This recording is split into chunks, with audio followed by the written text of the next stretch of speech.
মই এক কথাত ক'বলৈ গ'লে যে ৰাইজৰ আশীৰ্বাদ মোৰ প্ৰতি আছে আৰু আমাৰ যি সাংগঠনিক দিশ বা মোৰ লগত যি নতুনকৈ দলত যোগদান কৰাৰ পিছত যিখিনি ধৰক অসুবিধা আছিল সম্পূৰ্ণ অসুবিধা এতিয়া আৰু একো নাই। আমি এতিয়া আগবাঢ়ি যাব ওলাইছোঁ আৰু সেইমতে আমাৰ কাৰ্যসূচী প্ৰস্তুত হ'ব আৰু যেতিয়া মনোনয়ন পত্ৰ ইতিমধ্যে মই দাখিল কৰিছোঁ আৰু আমি সেইমতে আগবাঢ়ি যাব ওলাইছোঁ আৰু সভাৰ ওপৰত সভা আমি ইতিমধ্যে আয়োজন কৰিছোঁ। অসুবিধা একো নাই, বাধাৰ আমি সন্মুখীন হ'ম। যিহেতু সঞ্জয় ত্যাগ কৰিছে যিটো অৱস্থাত বিতলীয় বাকী নাই, কোনোবা এজন ব্যক্তি যদি ইলেকশ্যন খেলে যে আমাৰ টোটেল ভোট আছে 1,82,700 কিমানটা, তাৰ পৰা তেওঁ ভোট পাবতো সেইটো অট'মেটিকেলি মোৰ নিজৰে ক্ষতি নহয়।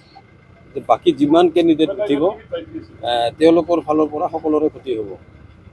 কোনোবা এজন ব্যক্তি উঠিলেতো ক্ষতি অলপ হ'বই, মোৰ ক্ষতি নহয়, কাৰোবাৰ হয়তো ক্ষতি হ'ব। বৰ্তমান পৰিৱেশ ঠিকে আছে, ঠিকে আছে। আজি যুটীয়া সভাও বহিব, হয়।